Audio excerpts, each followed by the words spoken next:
നമ്മൾ പ്രാർത്ഥിച്ചിട്ട് വേണ്ട ദൈവത്തിനൊന്നും കിട്ടാൻ. വളരെ ക്രൂക്കഡായിട്ടുള്ള, വളരെ മാനിപ്പുലേറ്റഡ് ആയിട്ടുള്ള മറ്റൊരാൾ നമ്മുടെ ഉള്ളിൽ ഉറങ്ങിക്കിടക്കുന്നുണ്ട്. ഈ ആൾ നമുക്കൊരു ബുദ്ധിമുട്ട് വരുമ്പോൾ മാത്രമേ പുറത്തോട്ട് ചാടുള്ളൂ. ശരിക്കും പറഞ്ഞു കഴിഞ്ഞാൽ നമ്മുടെ ഉള്ളിലെ അഴുക്കുകളെ കഴുകിക്കളയാൻ നമ്മൾ ഉപയോഗിക്കുന്നു. അൾട്ടിമേറ്റ് നമ്മൾ ചെയ്യുന്നതും തേടിക്കൊണ്ടിരിക്കുന്നതും ഒന്നും സന്തോഷത്തിന് വേണ്ടിയിട്ടല്ല, സാറ്റിസ്ഫാക്ഷന് മാത്രമാണ്. ജോലി ചെയ്താൽ ഫലം വേണം, മറ്റേത് ചെയ്താൽ ഫലം വേണം, ഞാനൊരാളെ സ്നേഹിച്ചാൽ ഫലം വേണം, ഞാനൊരാളെ സ്നേഹിച്ചാൽ തിരിച്ച ആളെന്നെ സ്നേഹിക്കണം. ഇതാണ് നമ്മൾ ഉദ്ദേശിക്കുന്ന ഫലം എന്ന് പറയുന്നത്. സ്പിരിച്വാലിറ്റിയിൽ നിങ്ങൾ ഫലമാണ് നിങ്ങൾ ആഗ്രഹിക്കുന്നതെങ്കിൽ നിങ്ങൾക്ക് ലഭിക്കില്ല. ജീവിക്കുന്നത് നമ്മൾ പ്രാർത്ഥിക്കുന്നത് റിവെഞ്ചിലാണ്, ശത്രുക്കൾക്ക് വേണ്ടി, മറ്റാളുകൾക്ക് വേണ്ടി, ആൾക്ക് വേണ്ടി പ്രാർത്ഥിക്കുന്നത്. നമ്മുടെ ഡേ ടു ഡേ ലൈഫ് നമ്മൾ റിവെഞ്ച്. ആക്ച്വലി നമ്മൾ തന്നെ വിചാരിച്ചേക്കാം നമ്മളെന്തോ റിവെഞ്ച് മെറ്റീരിയലാണ്. അല്ല, ദൈവം വിചാരിച്ചാലേ എനിക്ക് ഐഫോൺ കിട്ടുള്ളൂ, ദൈവം വിചാരിച്ചാലേ എനിക്ക് നല്ലൊരു പെണ്ണിനെ എനിക്ക് കല്യാണം കഴിക്കാൻ പറ്റുള്ളൂ, ദൈവം വിചാരിച്ചാൽ എനിക്കൊരു ജോലി കിട്ടുള്ളൂ. ലക്ഷക്കണക്കിന് ആളുകളാണ് മരിക്കുന്ന ചുറ്റും. അവിടെ നിന്നാണ് നമ്മൾ ജീവിച്ചിരിക്കുന്നത്. രണ്ട് കാലും ഒരു തലയും തന്നിരിക്കുന്നത് പണിയെടുത്ത് ജീവിക്കാനാണ്. അതിനുള്ള ബോധോദയം വരാൻ വേണ്ടിയിട്ട് നമുക്ക് വേണമെങ്കിൽ ഈശ്വരോട് പ്രാർത്ഥിക്കാം. അതുകൊണ്ടോ നമ്മൾ പ്രാർത്ഥിക്കുന്നത് ഈശ്വരനാണ് പ്രാർത്ഥന കേൾക്കണത്. ശരിക്കും ചിന്തിച്ചു നോക്കി, അങ്ങനെയാണെങ്കിൽ ഈശ്വരൻ എത്ര പേരുടെ പ്രാർത്ഥന കേൾക്കേണ്ടി വരും? എന്തുകൊണ്ടായിരിക്കും പ്രാർത്ഥന കേൾക്കാത്തത്? ചില മനുഷ്യർ മാത്രം അടിപൊളിയായിട്ട് ജീവിക്കുന്നു, ചില മനുഷ്യർ മാത്രം ഇപ്പോഴും ഈശ്വരനെ വിളിച്ചിട്ട് അവിടെ കിടക്കുന്നു. അപ്പോൾ 50-60 വർഷമായിട്ട് ഈശ്വരനോട് പ്രാർത്ഥിച്ചിട്ട് നടക്കാത്ത ആൾക്കാരെ ഞാൻ കാണിച്ചുതരാം. എന്നാൽ ഒറ്റ വാക്കുകൊണ്ട് കാര്യങ്ങൾ നടത്തിയ ആൾക്കാരുണ്ട്. ഇവിടെ എന്തായിരിക്കും സംഭവിച്ചിരിക്കുന്നത്? സമയം ചിലവഴിച്ചത് എന്തിനാണെന്ന് വേണ്ടി ആദ്യം കണ്ടെത്തണം. അപ്പോൾ നമുക്ക് ചില ഉത്തരം കിട്ടും. പല ആളുകളും മാസ്റ്റർബേഷൻ ആയിരിക്കും, രണ്ടാമത്തെ ആൾ സെക്ഷുവാലിറ്റി ആയിരിക്കും, മൂന്നാമത്തെ കാറ്റഗറി ഡ്രഗ്സ് ആയിരിക്കും, നാലാമത്തെ കാറ്റഗറി ആരെങ്കിലൊക്കെ എന്തെങ്കിലുമൊക്കെ പറഞ്ഞ് കഥകളൊക്കെ പറഞ്ഞ്, അതായത് നമ്മളെ തന്നെ ഇല്ലാണ്ടാക്കുന്ന ചില പ്രവർത്തികൾ നമ്മൾ നിരന്തരം ചെയ്തുകൊണ്ടിരിക്കുന്നുണ്ട്. നമ്മുടെ പഠനങ്ങൾ വെച്ച് നോക്കുമ്പോൾ മരിജുവാന ഉപയോഗിക്കുന്ന ആളുകളിലോട്ട് സെക്ഷൽ ഫീലിങ്സ് വളരെ കുറവാണ്. അതിനാൽ സെക്ഷുവാലിറ്റിയിലോട്ട് ബൂസ്റ്റ് ആവുന്ന എനർജി ഡൗൺ ആയി പോകുന്നു അവർക്ക്. എന്ന് പറഞ്ഞു കഴിഞ്ഞാൽ അവർക്ക് ഒന്നും വേണ്ടാന്നുള്ള അവസ്ഥയിലോട്ടെത്തും. ആക്ച്വലി അതാണ് അവിടെ സംഭവിക്കുന്നത്. മരിജുവാന ഉപയോഗിക്കുന്ന ആളുകൾ, ഈ പറയുന്ന നമ്മൾ സന്യാസിമാരും മുന്നിമാരാണ്, ഈ സാധനം വലിച്ചാൽ ഇവർക്ക് പിന്നെ ഒന്നും ചെയ്യാൻ പറ്റില്ല എന്നുള്ളതാണ്. മെഡിറ്റേഷൻ ചെയ്ത് കഴിയുമ്പോൾ എന്താ പറ്റുക? നമ്മുടെ ബോഡി ഭയങ്കര സെൻസിറ്റീവാകും, നമ്മുടെ ചിന്തകൾ ഭയങ്കര സെൻസിറ്റീവാകും. എന്ന് പറഞ്ഞു കഴിഞ്ഞാൽ സൈഡിൽ കൂടെ നടക്കുന്ന ഓരോ പിൻ ഡ്രോപ്പ് സൗണ്ട് പോലും നമുക്ക് സെൻസ് ചെയ്യാൻ പറ്റും. എന്ന് പറഞ്ഞാൽ നമ്മുടെ എല്ലാ ഇന്ദ്രിയങ്ങളും ആക്ടിവേറ്റ് ചെയ്യുക. ഈ ആക്ടിവേറ്റ് ചെയ്ത സമയത്ത് എന്താ വെച്ചാൽ നമുക്ക് സെൻസേഷൻ ഭയങ്കര കൂടും. എപ്പോഴും ഒരു കുടുംബജീവിതത്തിൽ എടുത്ത് നോക്കിക്കോ, ഒന്നുകിൽ ഭാര്യ പോസിറ്റീവ്, ഭർത്താവ് നെഗറ്റീവ്, അല്ലെങ്കിൽ ഭർത്താവ് നെഗറ്റീവ്, ഭാര്യ പോസിറ്റീവ്. എപ്പോഴും ഇതിങ്ങനെ വരുള്ളൂ. എന്ന് പറഞ്ഞാൽ ഭയങ്കര നെഗറ്റീവായ ഒരു പെൺകുട്ടീനെ കല്യാണം കഴിക്കുന്നത് വളരെ നെഗറ്റീവായ ഒരാളായിരിക്കും. ഇതിൽ നിന്ന് വരുന്ന ചില ആരോഗ്യ വെച്ചാരാധന, ഈ ക്ഷേത്രങ്ങൾ, ഇതൊന്നും നോക്കാതെ പോകുന്ന ആൾക്കാരുണ്ട്. നമുക്ക് എല്ലാ മതങ്ങളിലും ഉണ്ട് കേട്ടോ ഈ അന്ധവിശ്വാസങ്ങൾ. ക്രിസ്ത്യാനിറ്റിയിലുണ്ട്, മുസ്ലിം മതത്തിലെല്ലാം ഉണ്ട്. ഇവരെല്ലാവരും അവിടെ നിന്ന് ഇവിടുന്നൊക്കെ വിളിച്ച് വരുത്തിയിരിക്കുന്ന സാധനങ്ങളാണ്. ഈ സാധനങ്ങളെല്ലാം കൂടെ ഉണ്ടാവും. വളരെ സൂക്ഷ്മമായിട്ട് ശ്രദ്ധിച്ചോ. റൈറ്റും ലെഫ്റ്റും എടുത്തോ. ഒരാൾ വളരെ നെഗറ്റീവായിട്ടുള്ള ഒരു വ്യക്തി നമ്മുടെ മുന്നിലോട്ട് വരുമ്പോൾ, എടാ അവൻ കള്ളനാട്ടോ, അവൻ ഊടായ്പാണ്, നീ വേറെ നിന്ന് ചാടൻ, അവൻ ഊടായ്പാണ്. നമ്മൾ പോസിറ്റീവായൊരു കാര്യം ചെയ്യാൻ വേണ്ടി വരുമ്പോൾ നമ്മുടെ മനസ്സിനെ തളർത്തുന്ന, നമുക്ക് നെഗറ്റീവായിട്ട് ഇഷ്യൂസ് ഉണ്ടാക്കുന്ന, നമുക്ക് മാനിപ്പുലേഷൻ തരുന്ന ഒരു സൈഡും, എന്നാൽ വളരെ പോസിറ്റീവായിട്ടുള്ളൊരു സൈഡ് നമുക്കുണ്ട്. ഈ പോസിറ്റീവായിട്ടുള്ള സാധനമാണ് നമ്മുടെ സോള്. മറ്റേത് നമ്മുടെ സോളല്ല, മറ്റേത് നമ്മുടെ നെഗറ്റീവ് സോളാണ്. മനസ്സിലാവുന്നുണ്ടോ? നെഗറ്റീവ് അത് എങ്ങനെ വേണേലും നമ്മളോട്ട് കണക്റ്റ് ആവാം. ഈ സാധനമായിരിക്കും ഏറ്റവും കൂടുതൽ ഇത് തരുന്നത്. ഈ നെഗറ്റീവ് സോളാണ് നമുക്ക് ഏറ്റവും കൂടുതൽ ശാരീരികമായ സുഖങ്ങൾ തരുന്നത്. സിനിമ സ്വപ്നം കാണുന്നവർക്ക് Chavara film school, Kochi. Hi all, welcome to Life Net TV. ഇന്ന് നമ്മളോടുള്ളത് ഒരു സ്പിരിച്വൽ ഹീലറാണ്, റോജിൻ ബാബുജി. നമസ്കാരം. നമസ്കാരം മോനെ. ഫസ്റ്റ് ഓഫ് ഓൾ, എനിക്ക് പേഴ്സണലി ഞാൻ ഭയങ്കര ഹാപ്പിയാണ്. കാരണം ഞാൻ ആകെ വായിക്കുന്നതും കാണാൻ ഇഷ്ടപ്പെടുന്നതും കാര്യങ്ങളാണ് സ്പിരിച്വൽ ബുക്കുകൾ, കാര്യങ്ങൾ, അതിനെപ്പറ്റിയുള്ള ടോക്കുകൾ. അതുകൊണ്ട് തന്നെ ഞാൻ ഇന്ന് എൻ്റെ സ്പെഷ്യലായിട്ട് എനിക്ക് ഭയങ്കര സ്പെഷ്യലാണ് ഈ മൊമെൻറ്റ്. ഇപ്പോൾ ഇരിക്കുമ്പോൾ തന്നെ എനിക്കൊരു ഹാപ്പി മൊമെൻറ്റ്, ആ ഒരു ഹാപ്പി എനർജി ഫീൽ ചെയ്യുന്നുണ്ട്. അപ്പോൾ ഒരു സ്പിരിച്വൽ ഹീലർ എന്ന് പറയുമ്പോൾ അപ്പം പലർക്കും സംശയങ്ങളുണ്ട്, എന്താണ് ഈ സ്പിരിച്വാലിറ്റി, ദൈവമായിട്ടുള്ള ബന്ധം, അങ്ങനെ ഒരുപാട് ഡൗട്ടുകൾ കാര്യങ്ങളുണ്ട്. എൻ്റെ ആദ്യത്തെ ചോദ്യം തന്നെ, എന്താണ് ശരിക്കും പറഞ്ഞാൽ ഈ സ്പിരിച്വാലിറ്റി? വളരെ സിമ്പിളായിട്ട് പറയുകയാണെങ്കിലേ, നമ്മൾ പ്രാർത്ഥിച്ചിട്ട് വേണ്ട ദൈവത്തിനൊന്നും കിട്ടാൻ, ദൈവവിശ്വാസം ഉള്ള ആളുകളാണെങ്കിൽ. അപ്പോൾ നമ്മൾ എന്തിനാണ് പ്രാർത്ഥിക്കുന്നത് എന്നുള്ളൊരു ചോദ്യമുണ്ട്. സ്പിരിച്വാലിറ്റി എന്താണെന്ന് പറഞ്ഞു കഴിഞ്ഞാൽ നമ്മുടെ ഉള്ളിലെ അഴുക്കുകൾ കഴുകിക്കളയാൻ ഉപയോഗിക്കുന്ന ഒരു മാർഗം മാത്രമാണ് സ്പിരിച്വാലിറ്റി. നമ്മുടെ ഉള്ളിൽ അഴുക്കുന്ന നമ്മുടെ ഉള്ളിൽ അഹങ്കാരമുണ്ട്, അഹന്തയുണ്ട്, ജാടയുണ്ട്, പുച്ഛമുണ്ട്, ടെററായൊരു വ്യക്തിയുണ്ട്. അതായത് നമ്മുടെ ഉള്ളിൽ ഇതെല്ലാം അടങ്ങിയ ഒരു വ്യക്തി നമ്മുടെ ഉള്ളിലുണ്ട്. നമ്മൾ ഈ കാണിക്കുന്ന അഭിനയമൊന്നല്ല. നമ്മുടെ ഉള്ളിൽ വളരെ ക്രൂക്കഡായിട്ടുള്ള, വളരെ മാനിപ്പുലേറ്റഡ് ആയിട്ടുള്ള മറ്റൊരാൾ നമ്മുടെ ഉള്ളിൽ ഉറങ്ങിക്കിടക്കുന്നുണ്ട്. ഈ ആൾ നമുക്കൊരു ബുദ്ധിമുട്ട് വരുമ്പോൾ മാത്രമേ പുറത്തോട്ട് ചാടുള്ളൂ. ശരിക്കും പറഞ്ഞു കഴിഞ്ഞാൽ നമ്മുടെ ഉള്ളിലെ അഴുക്കുകളെ കഴുകിക്കളയാൻ നമ്മൾ ഉപയോഗിക്കുന്ന ഒരു മാർഗ്ഗമാണ് സ്പിരിച്വാലിറ്റി. വേറെ ഒന്നുമല്ല സ്പിരിച്വാലിറ്റി. അപ്പോൾ ശരിക്കും പറഞ്ഞാൽ നമ്മൾ കാണിക്കുന്നതും ഒരു ചെറിയ, നമ്മൾ ഒരു ഉടായ്പ പോലല്ല ചെയ്യുന്നത്, നമ്മൾ പറ്റിക്കുമല്ലേ ചെയ്യുന്നത്. ആണ്, നമ്മളെല്ലാവരും അങ്ങനെയല്ലേ ചെയ്യുന്നത്. ശരിക്കും ആലോചിച്ചേക്ക്, നമ്മൾ ഇതുവരെ തപ്പിക്കൊണ്ടിരിക്കുന്നതും സന്തോഷമാണ്, നമുക്ക് ലഭിക്കാത്തതും സന്തോഷമാണ്. നമ്മൾ ഇനി ആ സന്തോഷത്തിന് വേണ്ടി നമ്മൾ ഏത് അറ്റം വരെ പോകും. ഒരു പക്ഷേ ആളുകളെ പറ്റിക്കും, ചിലപ്പോൾ ആളുകളെ ചതിക്കും, ആളുകളെ മാനിപ്പുലേറ്റ് ചെയ്യും, ആളുകളുടെ കണ്ണുനീര് നോക്കൂല. കാരണം അത് എൻ്റെ സന്തോഷമാണെന്ന് എടുക്കും. അൾട്ടിമേറ്റ് നമ്മൾ ചെയ്യുന്നതും തേടിക്കൊണ്ടിരിക്കുന്നതും ഒന്നും സന്തോഷത്തിന് വേണ്ടിയിട്ടല്ല, സാറ്റിസ്ഫാക്ഷൻ മാത്രമാണ്. അതുകൊണ്ടാണ് നമുക്കത് ലഭിക്കാത്തത്. ആ സാധനം നമുക്ക് ലഭിക്കില്ല. അപ്പോൾ ഞാൻ ചോദിക്കുമ്പോൾ ഇപ്പോൾ ഈ അവേക്കനിങ് എന്നൊക്കെ പറയും, നമ്മൾ ഈ സ്പിരിച്വൽ അവേക്കനിങ്, അല്ലെങ്കിൽ നമ്മൾ ഭയങ്കര ഒരു പവർ കിട്ടുമെന്ന് പറഞ്ഞാൽ അങ്ങനെ ഒരു സൂപ്പർ പവർ നമുക്ക് കിട്ടുമോ? തീർച്ചയായിട്ടും കിട്ടും. എന്തുകൊണ്ട് കിട്ടില്ല? എങ്ങനെ എന്തുകൊണ്ട് കിട്ടില്ല? നമുക്ക് വേണമെങ്കിൽ നമുക്ക് മതപരമായിട്ടൊന്ന് എടുത്തു നോക്കാം. നമുക്ക് ആദ്യം ഒരു കാര്യം പറയട്ടെ, ഞാനൊരു ക്രിസ്ത്യാനിയാണ്. ഞാനിപ്പോൾ നിൽക്കുന്നത് ഒരു ഹിന്ദു മാർഗത്തിലൂടെയാണ് ഞാൻ പോയിക്കൊണ്ടിരുന്നത്. ഹിന്ദു ആണെന്നും പറയാനും പറ്റില്ല. ഒരു പ്യുവർ മെഡിറ്റേഷൻ, എന്താണ് മനുഷ്യൻ്റെ ഒരു മെഡിറ്റേഷൻ സ്റ്റേറ്റിലൂടെയാണ് ഞാൻ പോയിക്കൊണ്ടിരിക്കുന്നത്. അതുകൊണ്ട് ഇപ്പോൾ മതപരമായിട്ട് ഞാൻ കൂട്ടി കലർത്തുന്നില്ല. എങ്കിലും ആളുകൾക്ക് മനസ്സിലാക്കാൻ വേണ്ടിയിട്ട് മതപരമായിട്ട് ഞാൻ പറയാം. നമ്മുടെ ജീസസ് ക്രൈസ്റ്റ്, പുണ്യാളന്മാർ, അങ്ങനെ തൊട്ട് ഒരുപാട് കാറ്റഗറി നമുക്ക് ക്രിസ്ത്യാനിറ്റിയിലുണ്ട്. ഹിന്ദു മതത്തിലും ഉണ്ട്. ഗുരുക്കന്മാരെന്ന് പറയുന്നത് ശ്രീനാരായണ ഗുരു, ചട്ടമ്പി സ്വാമികൾ, ബാബാജി, മഹോദർ ബാബാജി തുടങ്ങിയുള്ള ഒരുപാട്, ലാഹിരി മഹാശയൻ തുടങ്ങിയ ഒരുപാട് ഗുരുക്കന്മാർ നമുക്കുണ്ട്. ഇവർക്ക് എല്ലാവർക്കും അവേക്കനിങ് സംഭവിച്ചതാണ്. ആ അവേക്കനിങ് ആണ് ഈ പറയുന്ന കാര്യം. ആ അവേക്കനിങ്ങിലോട്ട് എത്തുക എന്ന് പറയുന്നത് നമ്മുടെ ബോധത്തിൻ്റെ പരിണാമത്തെ പറ്റിയാണ് പറയുന്നത്. എന്ന് പറഞ്ഞാൽ ഇത് ഞാനല്ല എന്നുള്ളൊരു തോന്നലിൽ നിന്നാണ് ഇത് ഡെവലപ്പ് ആവുന്നത്. എന്ന് ഇത് ഞാനാണെന്ന് വിശ്വസിക്കുന്നു, അന്ന് മുതൽ തീർന്നു ഞാൻ. ഇത് ഞാനല്ല എന്നുള്ളതും ഈ മുന്നോട്ട് പോയിക്കൊണ്ടിരിക്കുന്നതും ഞാനല്ല എന്നുള്ളൊരു ബോധത്തിലോട്ട് എത്തിക്കഴിഞ്ഞാൽ അവിടെ മുതൽ നമ്മുടെ ഈ ആനന്ദം നമുക്ക് ഡെവലപ്പ് ആവാൻ തുടങ്ങും. ഈ ആനന്ദം ഉപയോഗിച്ചിട്ട് നമ്മൾ ഏത് പ്രവൃത്തിയാണോ ചെയ്യുന്നത് ആ പ്രവൃത്തിയിലോട്ട് നമുക്ക് ആനന്ദത്തെ കൊണ്ട് പ്ലേസ് ചെയ്യാൻ പറ്റും. എന്ന് പറഞ്ഞു കഴിഞ്ഞാൽ ഇപ്പോൾ റോമിൻ എടുക്കുക. റോമിൻ വളരെ ആനന്ദത്തോടെയാണ് ഈ ജോലി ചെയ്യുന്നതുണ്ടെങ്കിൽ റോമിന് ഇത് ജോലി അല്ല, ഇത് ആനന്ദമാണ്. ആനന്ദിച്ച് ആര് എന്ത് ചെയ്യുന്നു അവൻ്റെ കൂടെ സക്സസ് ഉണ്ടാവുള്ളൂ. അതല്ലാതെ ജോലി ചെയ്യുന്നവൻ്റെ കൂടെ സക്സസ് ഉണ്ടാവില്ല, ജോലി ചെയ്യുന്നവൻ്റെ കൂടെ അബണ്ടൻസ് ഉണ്ടാവില്ല, ജോലി ചെയ്യുന്നവൻ്റെ കൂടെ സാമ്പത്തികവും ഉണ്ടാവില്ല. അതുകൊണ്ടാണ് പണിയെടുത്ത രക്ഷപ്പെടില്ല എന്ന് പറയുന്നത്. കാരണം അത് ജോലിയായിട്ടാണ് വിചാരിക്കുന്നത് ആളുകൾ. അതുപോലെ തന്നെ ഇപ്പോൾ നമ്മളൊരു കാര്യം ചെയ്യുവാണെങ്കിൽ എല്ലാത്തിനും ഒരു മെറിറ്റും ഉണ്ട്, ഡീമെറിറ്റും ഉണ്ട്. അതുപോലെ തന്നെ ഇപ്പോൾ സ്പിരിച്വാലിറ്റി ആകുന്ന ഒരാൾ, അല്ലെങ്കിൽ സ്പിരിച്വലായി മാറുന്ന ഒരാൾക്ക് ഉണ്ടാകേണ്ട ഒരു മെറിറ്റും ഡീമെറിറ്റും പറയുവാണെങ്കിൽ എല്ലാത്തിനും രണ്ട് വശമുണ്ടല്ലോ. ഇപ്പം എൻ്റെ ചിന്താഗതി ഇപ്പം വരുവാണെങ്കിൽ, ഇപ്പം എനിക്കൊരു പണക്കാരനാണ് ആഗ്രഹം, പക്ഷെ അത് ഞാൻ ചെയ്യുന്നുണ്ട്. പക്ഷേ ഞാൻ രാവിലെ മെഡിറ്റേറ്റ് ചെയ്യുന്നുണ്ട്, രാത്രി മെഡിറ്റേറ്റ് ചെയ്യുന്നുണ്ട്, സാധനങ്ങളൊക്കെ ചെയ്യുന്നുണ്ട്, ഞാൻ പ്യുവറാണ്. പക്ഷേ ഏതെങ്കിലും ഒരു പോയിന്റിൽ നമ്മൾ മനുഷ്യന്മാരാണ്, നമ്മുടെ മനസ്സിനെ എപ്പോഴും ആർക്ക് വേണമെങ്കിലും ഉടയ്ക്കാൻ പറ്റും. അതൊരു അഫക്റ്റ് ചെയ്യത്തില്ല. അപ്പോൾ അതിന് നേരെ ഓപ്പോസിറ്റ് ആയി പോവില്ലേ? അതെന്താന്ന് പറഞ്ഞു കഴിഞ്ഞാൽ കുറച്ച് കോംപ്ലിക്കേറ്റഡ് ഉത്തരം. ആവശ്യങ്ങൾക്ക് വേണ്ടി ആവരുത് നമ്മൾ ചെയ്യുന്നത് എന്തും. നമ്മുടെ പ്രശ്നം എന്താണെന്ന് പറഞ്ഞു കഴിഞ്ഞാൽ നമ്മൾ ചെറുപ്പം മുതൽ പഠിപ്പിച്ചിരിക്കുന്നത് നീ ഒരു കാര്യം ചെയ്യുന്നതിന് നിനക്ക് ഫലം വേണമെന്നാണ്. ഏത് ഫലം വേണം? ജോലി ചെയ്താൽ ഫലം വേണം, മറ്റേത് ചെയ്താൽ ഫലം വേണം, ഞാനൊരാളെ സ്നേഹിച്ച ഫലം വേണം, ഞാനൊരാളെ സ്നേഹിച്ച തിരിച്ച ആളെന്നെ സ്നേഹിക്കണം. ഇതാണ് നമ്മൾ ഉദ്ദേശിക്കുന്ന ഫലം എന്ന് പറയുന്നത്. സ്പിരിച്വാലിറ്റിയിൽ നിങ്ങൾ ഫലമാണ് നിങ്ങൾ ആഗ്രഹിക്കുന്നതെങ്കിൽ നിങ്ങൾക്ക് ലഭിക്കില്ല. തെറ്റാ, നിങ്ങൾ ആരോ പറഞ്ഞ് പറ്റിച്ചു. അതായത് നിങ്ങൾ പ്രാർത്ഥിക്കുന്നത് നിങ്ങൾക്ക് ആ ഈശ്വരൻ എന്തോ തരും എന്നുള്ള നിങ്ങളുടെ വിശ്വാസം ആക്ച്വലി ബിസിനസ്സാണ്. മനസ്സിലാവും? അത് എല്ലാ മതങ്ങളിലും അത് കൃത്യമായി അപ്ലൈ ചെയ്യുന്നുണ്ട്. കാരണം എന്താ, ഒരു വട്ടം വന്ന് പ്രാർത്ഥിക്കുന്നു നടക്കുന്നില്ല, രണ്ടാമത്തെ വട്ടം വന്ന് പ്രാർത്ഥിക്കുന്നു നടക്കുന്നില്ല, മൂന്നാമത്തെ വട്ടം വന്ന് പ്രാർത്ഥിക്കുന്നു നടക്കുന്നില്ല. ഈ 3 വട്ടം വരുമ്പോഴും പണം കൊടുക്കണം. ഇവിടെ പറയുന്ന ഭണ്ഡാരത്തിലാണോ എന്തിലാണെങ്കിലും നമ്മൾ പണം കൊടുക്കണം. ഈ പണം കൊടുക്കണം. അപ്പോൾ എന്തുകൊണ്ട് അത് വീട്ടിലിരുന്ന് പ്രാർത്ഥിച്ചാൽ നടക്കില്ല? ആക്ച്വലി എന്താ സംഭവിക്കുന്നത്, നമ്മുടെ കഴിവിനെ, നമ്മുടെ കോൺഫിഡൻസിനെ നമ്മൾ ദൈവവുമായിട്ട് കൂട്ടിക്കെട്ടാം. ഓക്കെ, നീ നോക്കിക്കൊള്ളണം, എനിക്കൊരു യോഗ്യത വേണം, എൻ്റെ യോഗ്യതയാണ് മുന്നിലിരിക്കുന്ന റോമിനെ എന്നെ സ്നേഹിക്കാനും എന്നെ ബഹുമാനിക്കാനും മൈൻഡ് തരുന്നത്. ഇതേ ബഹുമാനം തന്നെയാണ് നമ്മുടെ കൂടെ നടക്കുന്ന എല്ലാ മനുഷ്യർക്കും ഡെവലപ്പ് ആവുന്നത്. എനിക്ക് യോഗ്യതയില്ലെങ്കിൽ ഞാൻ പ്രാർത്ഥിച്ചിട്ടും കാര്യമില്ല, ഞാൻ കല്യാണം കഴിച്ചിട്ടും കാര്യമില്ല, ഞാൻ മകനായി ജീവിക്കുന്നതിലും കാര്യമില്ല, ഞാൻ ആരുമായി ജീവിക്കുന്നതിലും കാര്യമില്ല.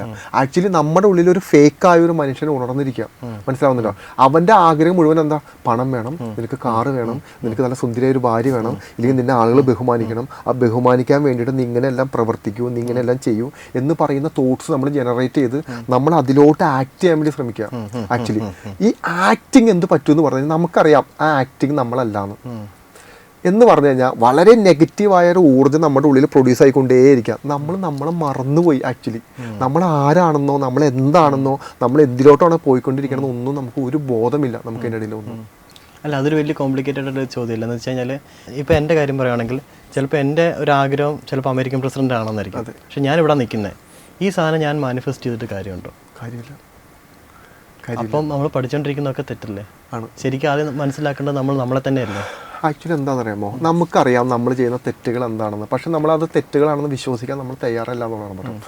സ്പിരിച്വാലിറ്റിയിലെ ഒരേ ഒരു യോഗ്യത നമ്മളായിട്ടിരിക്കുക എന്നുള്ളത് മാത്രം. ഈശ്വരൻ എന്ന് പറയുന്നത് നമ്മുടെ ആവശ്യങ്ങൾ നടത്തി തരേണ്ട ഒരു ഉപകരണമായിട്ട് നമ്മൾ എടുക്കരുത്. റോമിൻ ഇങ്ങനെ ചിന്തിച്ച് നോക്കൂ. റോമിനൊരു 10 കൂട്ടുകാരുണ്ട്. ആ 10 കൂട്ടുകാർ റോമിനുമായിട്ട് ഭയങ്കര സ്നേഹത്തിലാണ് ഇരിക്കുന്നത്. ആ 10 കൂട്ടുകാരിൽ എപ്പോഴും 10 പേരും വന്ന് റോമിൻ്റെ അടുത്ത് എപ്പോഴും ആവശ്യങ്ങൾ ചോദിച്ചുകൊണ്ടിരിക്കുക. റോമിനെ ഒരു 10 രൂപ കടം വേണം, റോമിനെ എനിക്ക് ഇങ്ങനെ സഹായിക്കണം, റോമിന് എനിക്കൊരു ജോലിയുണ്ട്, റോമിനെ എനിക്ക് അങ്ങനെ സഹായിക്കണം. റോമിൻ്റെ മനസ്സലിവ് കൊണ്ട് റോമിന് 10 പേരെ സഹായിച്ചുകൊണ്ടിരിക്കുക. എത്ര വട്ടം റോമിനത് അവരെ സഹായിക്കും? പക്ഷേ ഈ 10 പേരിൽ ഒരാൾക്ക് റോമിനോട് ഭയങ്കര സ്നേഹമാണ്. ആ ഒരാൾ റോമിനോട് ഒന്നും ചോദിക്കുന്നില്ല. റോമിൻ്റെ സ്നേഹവും റോമിൻ്റെ കൂടെയുള്ള സൗഹൃദം മാത്രമാണ് ആ വ്യക്തി ആഗ്രഹിക്കുന്നത്. ആ 10 പേരിൽ ഒരാളെ റോമിൻ തിരിച്ചറിയും.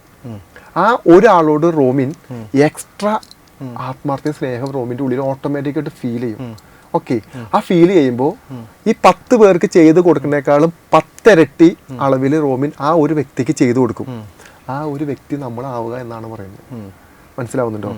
1000 പേര് ഈശ്വരൻ്റെ മുന്നിൽ പോയി നിന്ന് പ്രാർത്ഥിക്കുമ്പോൾ നമ്മൾ പോയി പ്രാർത്ഥിക്കുന്നത് നമ്മുടെ ആവശ്യങ്ങൾക്ക് വേണ്ടിയിട്ടല്ല. ഈശ്വരൻ നമ്മുടെ ആവശ്യങ്ങൾ നടത്തി തരേണ്ട ഒരാളല്ല എന്നുള്ളൊരു ബോധം എന്ന് നമുക്കുണ്ടാവുന്നു, അന്ന് നമുക്ക് റിയലൈസേഷൻ വരും. ഞാൻ എന്താണെന്നും എൻ്റെ കഴിവുകേടുകൾ എന്താണെന്നും എൻ്റെ കഴിവ് കുറവുകൾ എന്താണെന്നുള്ളൊരു ബോധം നമുക്ക് വന്നാൽ അടുത്ത നിമിഷം നമ്മൾ അതിനെ മാറ്റാൻ ശ്രമിക്കും. ആ മാറ്റാൻ ശ്രമിക്കുന്നതാണ് ദൈവികത, സ്പിരിച്വാലിറ്റി. മനസ്സിലാവുന്നുണ്ട്? ഈ പോയിന്റിലൂടെ കടന്നു പോകണം എന്ന് പറഞ്ഞു കഴിഞ്ഞാൽ നമ്മൾ അതുവരെ നമ്മൾ കൊടുത്തിരിക്കുന്ന പെയിൻ, നമ്മൾ കൊടുത്തിരിക്കുന്ന ഇൻസൾട്ടിങ്, നമ്മൾ കൊടുത്തിരിക്കുന്ന ചവിട്ടി അരക്കൽ, നമ്മൾ കളിയാക്കിയ കളിയാക്കലുകൾ, ഇതിൽ നിന്നെല്ലാം നമുക്ക് മനസ്സിലാക്കാൻ പറ്റും അതും ഒരു മനുഷ്യനായിരുന്നു, അവിടെയും ആ ഒരു പെയിൻ വന്നിട്ടുണ്ടെന്നുള്ള ബോധം നമുക്ക് മനസ്സിലാക്കാൻ പറ്റും. നമ്മൾ ആക്ച്വലി റിവെഞ്ച് മെൻറ്റാലിറ്റിയിലാണ് ജീവിക്കുന്നത്. നമ്മൾ പ്രാർത്ഥിക്കുന്നത് റിവെഞ്ചിലാണ്. ശത്രുക്കൾക്ക് വേണ്ടി, മറ്റാളുകൾക്ക് വേണ്ടി, ആൾക്ക് വേണ്ടി പ്രാർത്ഥിക്കുന്നത്. നമ്മുടെ ഡേ ടു ഡേ ലൈഫ് നമ്മൾ റിവെഞ്ച്. ആക്ച്വലി നമ്മൾ തന്നെ വിചാരിച്ചേക്കാൻ നമ്മളെന്തോ റിവെഞ്ച് മെറ്റീരിയലാണ്. അല്ല, അൾട്ടിമേറ്റ് നമ്മളിൽ ഡെവലപ്പ് ആവേണ്ടത് സമാധാനവും സന്തോഷവും, വേറെ ഒന്നുമല്ല. അതെ, അറ്റ് ലാസ്റ്റ് നമുക്ക് സമാധാനം ഉണ്ട്. പക്ഷേ എന്നാലും ഞാൻ ഇതിനോട് കണക്ട് ചെയ്ത് ചോദിക്കുകയാണ്. ഇപ്പോൾ ഈ പ്രാർത്ഥനയെ പറ്റി പറഞ്ഞപ്പോൾ പലപ്പോഴും നമ്മളെ പഠിപ്പിച്ചു തരുന്നൊരു രീതി അല്ലെങ്കിൽ ട്രെയിൻ ചെയ്യുന്നൊരു രീതി, പ്രാർത്ഥന രീതികൾ തെറ്റല്ലേ? ഭയങ്കര തെറ്റാണ്. എന്നുവെച്ചാൽ ഇപ്പം ഞാനൊരു മനുഷ്യനാണെങ്കിൽ എനിക്ക് നേടിയെടുക്കാൻ പറ്റുന്ന ഒരു കാര്യമായിരിക്കും ചിലപ്പോൾ ഒരു ചെറിയ ഫോൺ, ഒരു 10,000 രൂപയുടെ ഫോൺ. ഞാൻ ദൈവത്തോട് പ്രാർത്ഥിക്കുന്ന, ദൈവമേ എനിക്ക് ആ ഫോൺ തരണേ, ദൈവമേ എനിക്ക്. അത് ഹ്യൂജ് മിസ്റ്റേക്ക് അല്ലേ? അതെ. പ്രാർത്ഥന എന്തുകൊണ്ടാണ് തെറ്റാണെന്ന് പറയാൻ കാരണം, മനസ്സിലാക്കൂ. ഇപ്പോൾ ഞാൻ എന്നെ എടുക്കാം. എൻ്റെ ജീവിതത്തിൽ എനിക്ക് നല്ലൊരു ജോലിയില്ല, സാമ്പത്തികമില്ല, എനിക്കൊരു വണ്ടിയില്ല, ഒരു കാമുകയില്ല, ഒരു ഐഫോണും ഇല്ല. ഇത്രയും കാര്യങ്ങൾ എൻ്റെ ജീവിതത്തിലില്ല. ഞാൻ ആരെ വെച്ചിട്ടാണ് കമ്പയർ ചെയ്യുന്നത്? ഇതുള്ളവരെ വെച്ചിട്ടാണല്ലോ ഞാൻ കമ്പയർ ചെയ്യുന്നത്. എനിക്കിതില്ല. അപ്പം ഞാൻ എന്ത് ചെയ്യണം? ഏറ്റവും എളുപ്പമായ ഒരു വഴി ദൈവത്തിൻ്റെ മുന്നിൽ പോയിരുന്ന് ഒരു ഇമോഷണൽ ഡ്രാമ കളിക്കുക എന്നുള്ളതാണ് ഏറ്റവും വലിയൊരു കാര്യം. അതാണ് നമ്മളെല്ലാവരും ചെയ്തുകൊണ്ടിരിക്കുന്നത്. ഞാൻ ചെന്നിട്ട്, ദൈവമേ എനിക്ക് ജോലിയില്ല, എനിക്ക് ഇങ്ങനെ പ്രശ്നങ്ങളാണ്, കാര്യങ്ങളാണ്, ബുദ്ധിമുട്ടുകളാണ്, എനിക്ക് പൈസയില്ല, എനിക്ക് പൈസ വേണം, എനിക്ക് ഫോൺ വേണം, ഞാൻ എന്തിനാണ്, എല്ലാവർക്കും ഇതുണ്ടല്ലോ, എനിക്ക് മാത്രം ഇതില്ലല്ലോ, ദൈവമേ നീ എന്തിനാണ് എൻ്റെ അടുത്ത് ഇങ്ങനെ പെരുമാറുന്നത്? തിങ്കളാഴ്ച ഇത് പ്രാർത്ഥിച്ചു, ചൊവ്വാഴ്ച ഇത് തന്നെ പ്രാർത്ഥിച്ചു, ബുധനാഴ്ചയും ഇത് തന്നെ പ്രാർത്ഥിച്ചു, വ്യാഴാഴ്ചയും വെള്ളിയാഴ്ചയും, ഒരു മാസം ഇത് തന്നെ പ്രാർത്ഥിച്ചു. നമ്മുടെ ബ്രെയിൻ എന്താ മനസ്സിലാക്കണ്ടേ? നിനക്ക് കഴിവില്ല അല്ലേ? അല്ലാതെ ബ്രെയിൻ എന്താ വേറെ മനസ്സിലാക്കുന്നത്? ദൈവം ഈ പറയുന്ന സൃഷ്ടാവ് എന്ന് നമ്മൾ വിളിക്കുന്ന ഈ എനർജി, യൂണിവേഴ്സൽ എനർജി, നിനക്ക് ഇവിടെ ഫോണും നല്ലൊരു പെണ്ണിനെയും ഒക്കെ കിട്ടി നിന്നെ സൂചിപ്പിക്കാൻ വേണ്ടി ഇരിക്കുന്ന ഒരാളാണെന്നുള്ളൊരു ബോധം ആര് നമുക്ക് തന്നതാ? ആരായിരിക്കും നമുക്ക് ആ ബോധം തന്നെ? ആക്ച്വലി മനസ്സിലാക്കേണ്ട ഒരു കാര്യം എന്താന്ന് പറഞ്ഞു കഴിഞ്ഞാൽ, നമ്മുടെ ഇല്ലായ്മകളും എന്ന് പറഞ്ഞു കഴിഞ്ഞാൽ ഇത് നമ്മുടെ കോൺഫിഡൻസിനെ ബാധിക്കും. പണമില്ല എന്ന് പറയുമ്പോൾ ആക്ച്വലി പണത്തിന്റെ ഊർജ്ജമാണ് നമുക്ക് ഇല്ലാണ്ടായി മാറുന്നത്. എന്ന് പറഞ്ഞാൽ പണം ഉണ്ടാക്കാൻ എനിക്ക് പറ്റില്ല, ദൈവത്തിന് പറ്റും. ദൈവം വിചാരിച്ചാലേ എനിക്ക് പണം ഉണ്ടാക്കാൻ പറ്റുള്ളൂ, ദൈവം വിചാരിച്ചാലേ എനിക്ക് ഐഫോൺ കിട്ടുള്ളൂ, ദൈവം വിചാരിച്ചാലേ എനിക്ക് നല്ലൊരു പെണ്ണിനെ എനിക്ക് കല്യാണം കഴിക്കാൻ പറ്റുള്ളൂ, ദൈവം വിചാരിച്ചാൽ എനിക്കൊരു ജോലി കിട്ടുള്ളൂ. പക്ഷെ ഒരു കാര്യം മനസ്സിലാക്കുക, ദൈവം വിചാരിച്ചുകൊണ്ടാണ് നമ്മൾ ജീവിച്ചിരിക്കുന്നത്. ഇതാണ് ദൈവത്തിന് ആകെ നമുക്ക് ചെയ്തു തരാൻ പറ്റുന്ന ഒരേ ഒരു കാര്യം. നിന്റെ ജീവൻ നിലനിർത്തുക, നിനക്കൊരു അപകടം വരാതെ, ഒരു പ്രശ്നങ്ങൾ വരാതെ നിന്നെ നിലനിർത്തുക എന്ന് പറയുന്ന ആ വലിയൊരു ബ്ലെസ്സിങ് ആണ് നമുക്ക് കിട്ടുന്നത്. ലക്ഷക്കണക്കിന് ആളുകളാണ് മരിക്കുന്ന ചുറ്റും. അവിടെ നിന്നാണ് നമ്മൾ ജീവിച്ചിരിക്കുന്നത്. 2 കാലും ഒരു തലയും തന്നിരിക്കുന്നത് പണിയെടുത്ത് ജീവിക്കാനാണ്. അതിനുള്ള ബോധോദയം വരാൻ വേണ്ടിയിട്ട് നമുക്ക് വേണമെങ്കിൽ ഈശ്വരനോട് പ്രാർത്ഥിക്കാം. ഇത് എവിടെ നിന്നാണെന്ന് ഈ പ്രശ്നം വന്നേ? നമ്മുടെ വീട്ടുകാർ എന്താ നമ്മളെ പറഞ്ഞു പഠിപ്പിക്കുന്നത്? പ്രാർത്ഥിച്ചോ. അതെ അതെ, നന്നായി പ്രാർത്ഥിച്ചോ, തമ്പാച്ചനോട് നന്നായി പ്രാർത്ഥിച്ചാൽ തമ്പാച്ചൻ നമുക്ക് ഇപ്പോൾ കൊണ്ടുതരും. ഏത് കുഞ്ഞുങ്ങൾ വീട്ടുകാർ വിചാരിച്ചത് കുഞ്ഞിനൊരു ദൈവഭക്തി വന്നോട്ടെ എന്നുള്ളതാണ്. കുഞ്ഞ് വിചാരിക്കണം എന്താ, ഓ അപ്പം ഞാൻ പ്രാർത്ഥിച്ചാൽ എനിക്കിതെല്ലാം കിട്ടുമല്ലേ, കൊടുത്തേക്കാൻ പ്രാർത്ഥന കൊടുക്കുക. തിരിച്ച് അവൻ്റെ കഴിവുകളെ വളർത്താനോ അല്ലെങ്കിൽ അവൻ്റെ ഉള്ളിലുള്ള ആ എവിടെയാണോ നെഗറ്റീവായൊരു ഇഷ്യൂ അതിനെ റിലീസ് ചെയ്യാനല്ല പഠിപ്പിക്കുന്നത്. ദൈവത്തോട് പ്രാർത്ഥിച്ച് വാങ്ങിച്ചോളാനാണ് പറയുന്നത്. ഇത് വളരെ ചെറുപ്പത്തിൽ നമുക്ക് എല്ലാവരും ഇമ്പിൾഡ് ആയിട്ട് കിട്ടുന്ന ഒരു തെറ്റാണ് ആക്ച്വലി. ദൈവം അതല്ല. ദൈവം നമ്മുടെ സുഹൃത്താണ്. ദൈവം നമ്മൾ പ്രണയിക്കുന്ന, നമ്മൾ സ്നേഹിക്കുന്ന ഒരു എനർജി ഫോർമേഷനാണ്. അത് എന്തുകൊണ്ടാണ് പറയണമെന്ന് പറഞ്ഞു കഴിഞ്ഞാൽ, ഇപ്പോൾ ഈ നിമിഷം ഇപ്പം നമുക്ക് റോമിന് ഭയങ്കര സ്പിരിച്വലാണെന്ന് കരുതുക. റോമിൻ ദൈവത്തോട് അങ്ങനെ ഒരു കാര്യങ്ങളും പ്രാർത്ഥിക്കാറില്ല, ഒന്നുമില്ല. ദൈവത്തിനെ കാണുമ്പോൾ ചിലപ്പോൾ ഒരു ഉമ്മ കൊടുക്കും, ചിലപ്പോൾ ഒന്ന് ഹഗ് ചെയ്യും. ആ ഒരു ലെവലിലാണ് ഈശ്വരനെ കാണുന്നത് വിചാരിക്കാം. റോമിൻ പെട്ടെന്ന് ജീവിതത്തിൽ ഒറ്റപ്പെട്ടു കരുതുക, പെട്ടെന്ന് തളർന്നു പോയി എന്ന് കരുതുക, പെട്ടെന്ന് ബന്ധങ്ങളിൽ നിന്ന് റോമിൻ കഴിവില്ലാത്തതാണെന്ന് പറഞ്ഞ് വലിച്ച് പുറത്തേക്ക് എറിഞ്ഞു എന്ന് കരുതുക. ആ നിമിഷം റോമിൻ കണ്ണടച്ചിട്ട് റോമിൻ ഏത് ഭഗവാനെയാണോ ഏത് ഈശ്വരനെയാണോ മനസ്സുകൊണ്ട് ഇങ്ങനെ വിചാരിച്ചു കഴിഞ്ഞാൽ അടുത്ത നിമിഷം പ്രസൻസ് വരാൻ തുടങ്ങും നമ്മുടെ അടുത്ത്. എന്ന് പറഞ്ഞു കഴിഞ്ഞാൽ നമ്മളെ തളരാൻ ആ എനർജി അനുവദിക്കില്ല. നമുക്കൊരു പ്രൊട്ടക്ഷൻ വന്ന് വീഴും, നമുക്ക് എവിടെ നിന്നൊരു കോൺഫിഡൻസ് വരും, നമുക്ക് എവിടെ നിന്നൊരു സപ്പോർട്ട് വരും. ഇതാണ് ഈശ്വരൻ. വ്യക്തമായിട്ട് മനസ്സിലാക്കുക, ഇതാണ് ഈശ്വരൻ. കാരണം നമ്മൾ തകർന്നു പോകുന്ന ആ നിമിഷത്തിൽ നമുക്ക് അദൃശ്യമായ ഒന്ന് നമ്മളെ വന്ന് സപ്പോർട്ട് ചെയ്തില്ലെങ്കിൽ അടുത്ത നിമിഷം നമ്മൾ സൂയിസൈഡ് ചെയ്യും, അല്ലെങ്കിൽ അടുത്ത നിമിഷം നമ്മൾ വയലന്റ് ആവും. ഇതിലേതെങ്കിലും ഒന്ന് സംഭവിക്കും. സൂയിസൈഡ് ചെയ്ത് നമ്മൾ ഓടി തീർന്നു. വയലന്റ് ആയി കഴിഞ്ഞാൽ നമ്മുടെ കംപ്ലീറ്റ് ബന്ധങ്ങൾ നമ്മൾ ചവിട്ടി അരയ്ക്കും. ഭാര്യയാവുന്നല്ല, അമ്മയാവട്ടെ, അച്ഛനാവട്ടെ, ആരാവട്ടെ, നമ്മുടെ ഫ്രസ്ട്രേഷൻ മുഴുവനും വിളിച്ച് പറഞ്ഞ് തെറി പറഞ്ഞ് ചീത്ത പറഞ്ഞ് വയലൻ്റായി അക്രമം നടത്തും. ആ സമയത്താണ് സ്പിരിച്വൽ ആവുക എന്ന് പറയുന്നത്. ഈ സമയത്ത് കൃത്യമായ എനർജി നമ്മളിലോട്ട് വന്ന് കയറുകയും നമുക്ക് റിലാക്സേഷൻ സംഭവിക്കുകയും നമ്മുടെ ബ്രെയിൻ്റെ അകത്ത് ഏത് സെല്ലുകളാണോ നമുക്ക് ഏറ്റവും കൂടുതൽ ഡാമേജുകൾ ഉണ്ടായിക്കൊണ്ടിരിക്കുന്നത് ആ സെല്ലുകൾ എനർജി ബേസിൽ പതുക്കെ ഡൗൺ ആയി തുടങ്ങും. നമ്മൾ പതുക്കെ റിലാക്സഡ് ആവും. ഇതാണ് യഥാർത്ഥ സ്പിരിച്വൽ അനുഭവം എന്ന് പറയുന്നത്. നമ്മൾ തളർന്നിരിക്കുമ്പോൾ ചുറ്റും ആരും ഇല്ലെങ്കിലും നമുക്ക് ആ ഒരു അനുഭവം അവിടെ ഉണ്ടാവണം.